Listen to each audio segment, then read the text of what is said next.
Sebelum menonton, jangan lupa like, subscribe, dan tekan tombol lonceng. Selamat menyaksikan. Halo sahabat Eljon, kembali lagi di Eljon Medical Forum bersama saya Cynthia dan juga kita akan masih membahas mengenai anemia. Masih bersama dengan narasumber kita, Dr. Hairunisa Fitri Marpaung, dokter spesialis penyakit dalam di Rumah Sakit Mitra Medika Bandar Kelapa, Sumatera Utara. Dokter, tadi kan kita sudah bahas anemia itu adalah kekurangan sel darah merah, kemudian juga tadi sudah disebutkan berkaitan dengan zat besi gitu ya, Dok.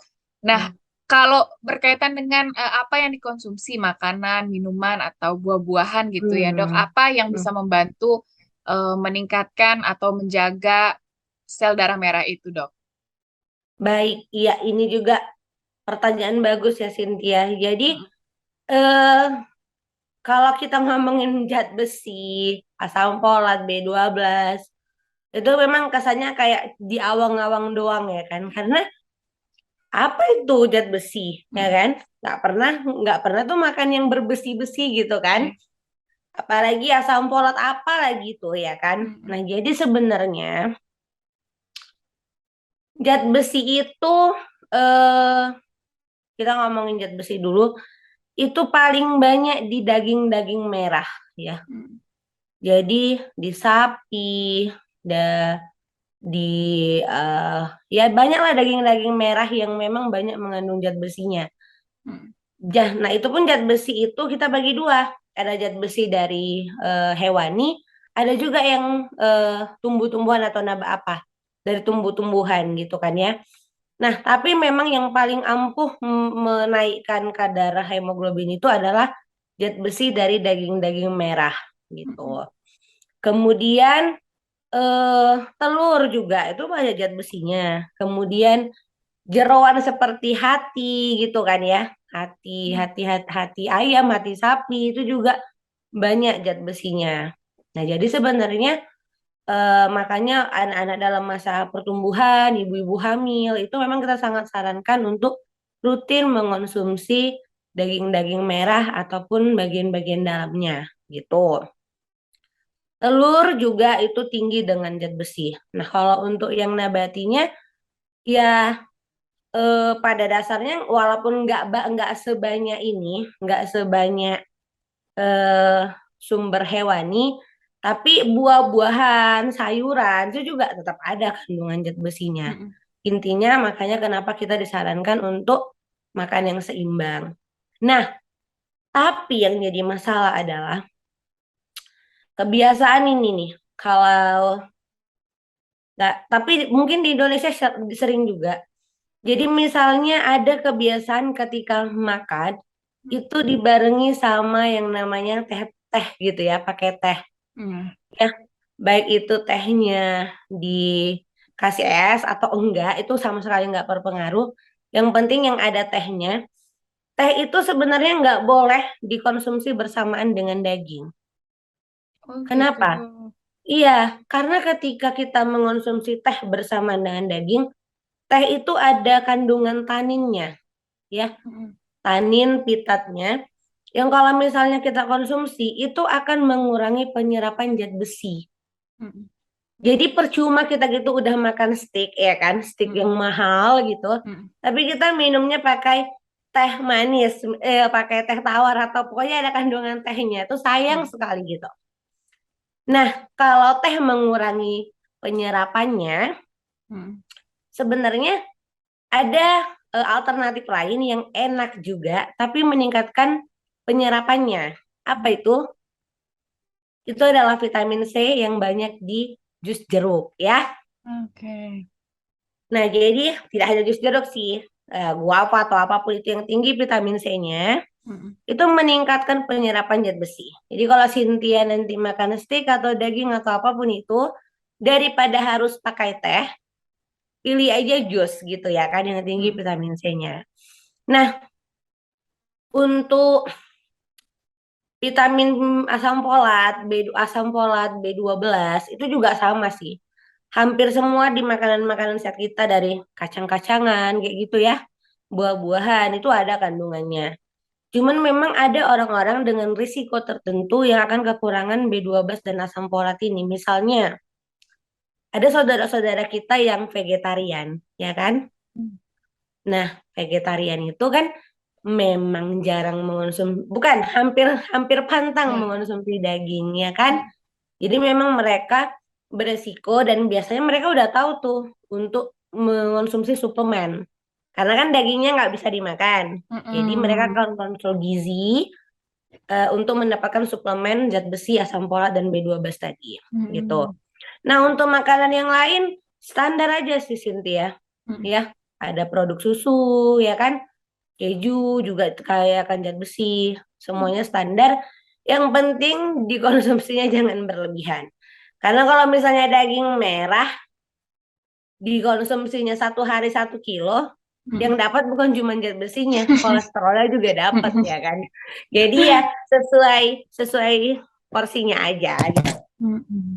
Oke, baik. Kemudian dokter, pengobatannya nih dokter, bagaimana kalau misalnya orang sudah terlanjur HB-nya rendah gitu tadi ya dok? Gimana dok?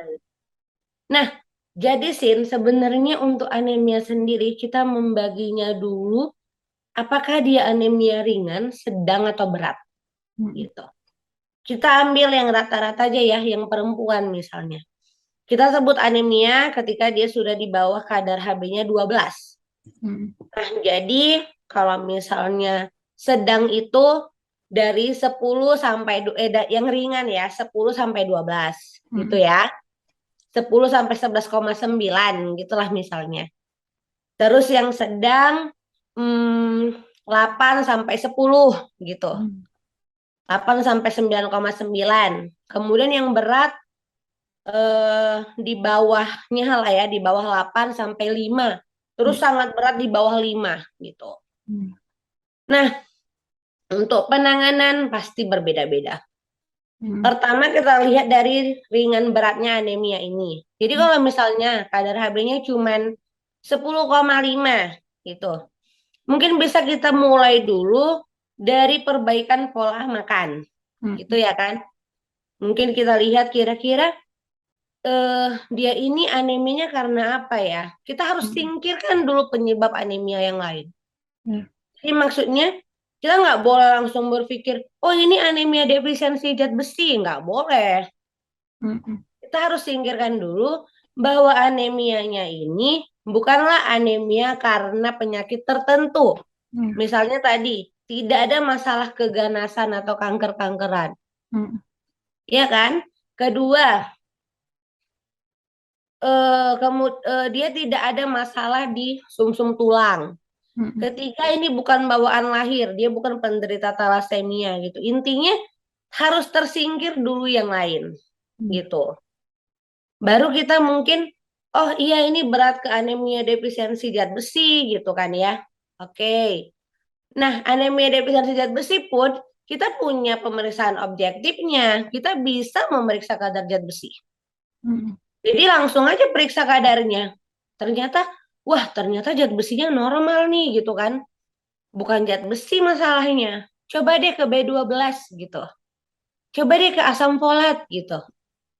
Nah, tapi biasanya itu terjadi ketika kita sudah masuk ke anemia sedang ke berat, ke bawahnya. Biasanya kalau anemianya masih di atas 10 ke atas, anemia ringan, kita akan coba blind.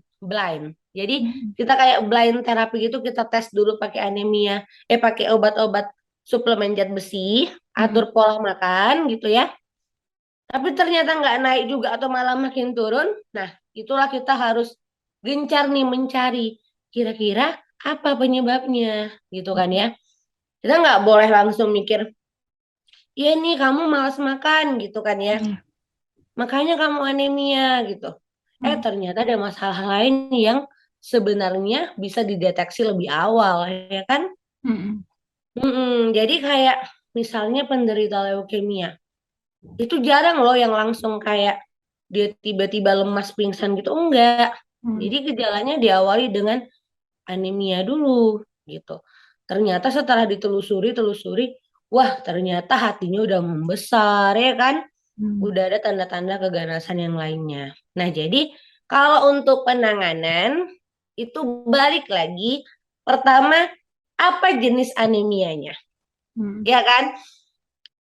Kedua, bagaimana ringan dan beratnya? Karena kalau misalnya anemianya adalah anemia karena perdarahan akut seperti kecelakaan, ya Hmm. kan?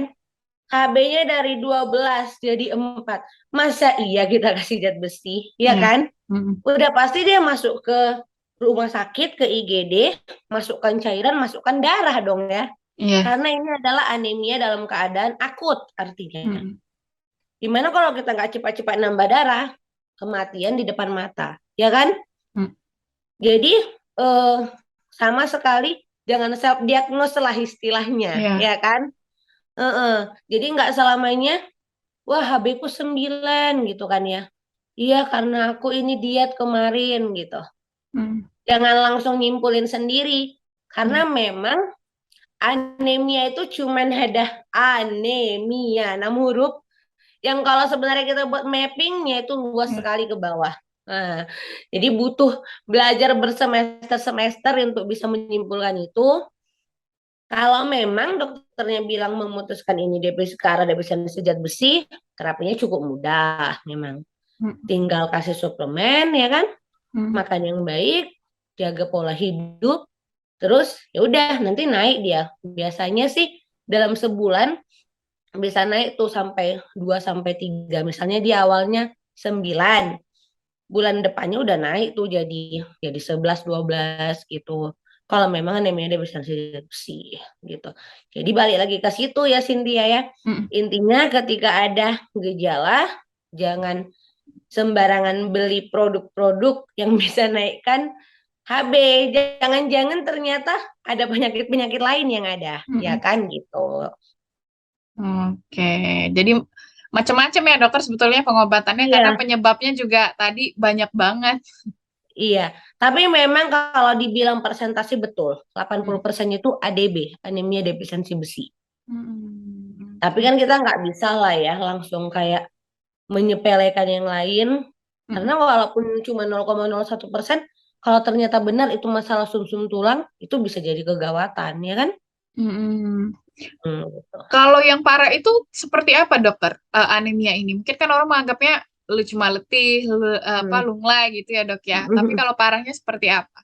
Iya, jadi gini, gejala-gejala parah itu artinya biasanya terjadi pada orang dengan anemia berat ya, anemia Hmm. dengan kadar HB 8 ke bawah. Mm-mm. Biasanya gejalanya ya tadi balik ke fungsi lagi Cynthia. Mm. Fungsi darah itu kan membawa oksigen dan Ya. membawa nutrisi. Nah, ketika kadar HB-nya di bawah 8, otomatis sel-sel kita ini akan kehausan oksigen, iya kan ya? Mm-mm. Maka akan timbul respon-respon tubuh untuk meningkatkan kehausan itu. Dia akan membuat sesak nafas. Ya Mm. kan? Wah, oksigenku kurang nih. Aku butuh oksigen lebih banyak. Jadi dada kita juga akan cenderung menarik napas lebih banyak. Makanya orang anemia bisa sesak nafas. Karena kan HB yang tadi, misalnya gini, biasanya yang ngantarkan makanan ke rumah kita Mm. itu ada 10 orang, gitulah ya. Jadi kita udah terbiasa nih makan dari 10 orang gitu. Ya. Tiba-tiba yang ngantar makanannya cuma 3 orang, Mm. ya kan? Terus kita pasti nelpon, ayo dong cepat, kalian harus tiga, tiga puteran nih hari ini. Aku harus 10 pokoknya kan supaya Ya. supaya tetap 10 mereka harus 3 kali lipat kerjanya kan Betul. ya. Mm. Nah sama juga sama tubuh kita. Jadi ketika transport tadi, si HB tadi lebih sedikit membawa oksigen karena memang jumlah mereka lebih sedikit, Mm.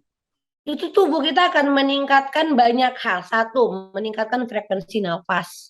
Ya. Kedua, meningkatkan frekuensi denyut jantung. Rasanya akan berdebar, ya kan? Kenapa berdebar? Karena ayo dong jantung, kan biasanya ini yang bawa darah 6 juta nih. Mm. Sekarang yang bawa darah cuma 3 juta. Ayolah kerja lebih cepat, Ya. gitu kan? Sel-sel otakku butuh tetap kayak biasa nih, aku nggak mau kekurangan oksigen dan gula gitu Mm. misalnya. Jadi gejala beratnya itu adalah sesak nafas, berdebar-debar, kami sebutnya takikardi kalau di dunia. kedokteran ya, takikardi, berdebar-debar, dan mohon maaf bisa sampai ke pingsan, koma, sampai ke kematian kalau misalnya tidak ditangani dengan baik gitu. Oke. Ya, gitu. Jadi cukup parah ya dokter ya, Ya, kalau kekurangan sel darah merah ini. ya itu kalau masalahnya itu terjadi secara cepat. Mm, Ada juga yang kalau misalnya terjadi secara lambat, misalnya anemianya ini memang nggak sampai di bawah 7 gitu, 8 terus. Tapi selama bertahun-tahun dia 8 terus gitu. Itu juga kan membuat kerusakan organ secara perlahan-lahan tetapi juga fatal. Jadi bisa buat jantung jadi bengkak, ginjalnya jadi rusak gitu. Jadi Oke. anemia itu ada tambahan lagi nih Sin. Anemia Mm, itu berdasarkan jenisnya, berdasarkan beratnya, yang ketiga berdasarkan apakah dia terjadi secara akut, akut itu maksudnya cepat mm, ataupun diam-diam atau kronis gitu. mm. Ya. Oke. Kalau misalnya udah anemia nih dokter, boleh nggak sih dok donor darah gitu? Oke oke. Ya bagus juga ya. Oke, jadi tindakan donor darah itu memang tindakan yang sangat mulia ya. Mm-mm. Setetes darah itu nyawa buat saudara-saudara kita. Tapi jangan juga bodoh ya. Makanya kita kalau di PMI gitu atau di rumah sakit ketika mau donor, selalu HB kita diperiksa, ya kan? Kalau HB kita memang di bawah rentang normal, mereka akan dengan sangat tegas menolak kita sebagai pendonor, ya. Tidak dibenarkan mendonorkan darah bagi orang yang kadar HB-nya di bawah normal atau anemia. Jadi jangan Cynthia kira, oh dok, kan belum di bawah 10 dok. Mm-mm. Berbagilah dok, kan kasihlah satu. Oh tidak bisa ya. Mm. Jadi kalau memang dia misalnya perempuan, HB-nya di bawah 12, kita nggak dengan sangat tegas itu nggak kasih. Mm. Karena gini, untuk untuk dianya aja itu kurang gitu. Ya. Sedangkan kita untuk donor paling sedikit sekali kita ngambil itu 350 cc darah kan. Mm-mm. Nah, yang ada nanti homeostasis atau keseimbangan tubuh dia itu terganggu. Jadi Ya. sebaiknya jika memang masih ada ratusan juta orang di Indonesia ini, ya kan, janganlah yang anemia yang mendonor gitu. Karena kan kecuali ini Yasin misalnya di hutan mana gitu nggak ada manusia lain lagi ya Ya. kan. Dan ini memang untuk menyelamatkan nyawa, life saving boleh Mm-mm. lah. Tapi kalau kita misalnya di kota besar yang memang masih banyak pilihannya, nggak mendesak, nggak emergency, itu PMI juga nggak pernah kasih. Ya itu jelas udah ada aturannya, udah ada undang-undangnya juga gitu. Mm. Oke. Terakhir, Dokter Herunisa, bagaimana mencegahnya, kemudian mungkin atau tetap menjaga tadi angka HB-nya normal gitu ya, Dok? Gimana, Dok? Iya, baik. Jadi ini poin pentingnya juga memang bagaimana supaya kita tidak anemia. Jadi sederhananya jika memang anemia kita ini bukan tertakdir gitu ya, Mm. kita tidak menyalahkan ada orang-orang yang memang tertakdir anemia seperti saudara-saudara kita yang memang ada kelainan sumsum tulang tadi ya kan itu kan bukan Mm. salah dia dong ya kan Ya. memang ada pabrik yang rusak dan itu kan bukan salahnya dia ya kan Mm. tapi untuk kita yang normal bagaimana menjaga supaya tetap KB kita dalam rentang normal ya balik ke pola hidup yang sehat Mm. ya kan pertama makan yang cukup dan seimbang ya kan jadi em, semua bahan makanan itu karbohidrat, protein, lemak itu harus tetap dalam porsi yang seimbang gitu. Jadi nggak boleh misalnya kita merasa wah daging dan nasi adalah haram gitu kan. Mm. Yang paling benar hanyalah sayur dan buah-buahan. Itu enggak. Logikanya aja eh, Allah Tuhan yang Maha Esa menciptakan itu semua memang udah untuk kita makan kan ya. Ya. Jadi memang harus seimbang. Nah, untuk mempelajari seimbangnya itu Ada banyak sekali ya, gampang nih sekarang di Google di mana bisa kita lihat porsi piringnya, ya kan? Nasinya semana, dagingnya semana, protein ikannya semana gitu kan ya. Itu sekarang itu memang nggak serta-merta bisa diajarkan sih, tapi kita kan bisa lihat tuh dari Kementerian Kesehatan juga udah ada panduannya, ya kan, untuk menjaga pola makan yang seimbang. Kedua, eh untuk orang-orang yang berisiko tinggi, seperti anak, remaja, wanita usia subur, ibu hamil dan juga lansia, itu memang perlu kita screening. Screening itu maksudnya, walaupun dia tidak sesak nafas, tidak berdebar-debar, kalau memang udah ada clue-nya, jadi dia kayak 5L gitu tadi, itu kita udah boleh screening cek darah rutin, ya. Karena memang jendela objektif kita melihat kadar HB adalah darah rutin. Nanti langsung tertulis hemoglobin berapa, ya kan? Itu secara objektif. Karena kalau misalnya konjungtiva yang pucat, ya kan? Adanya sariawan atau yang lain-lain, itu kan masih sangat mungkin ada penyakit lain kan ya. Betul, iya dok. Belum tentu langsung anemia kan ya. Nah, jadi itulah makanya kenapa kita perlu pada orang-orang dengan risiko tinggi melakukan yang namanya screening. Screening itu minimal cek darah rutin gitu. Supaya ada aba-aba nih. Jadi kita nggak ngerasa baik-baik aja terus-terusan, ya kan?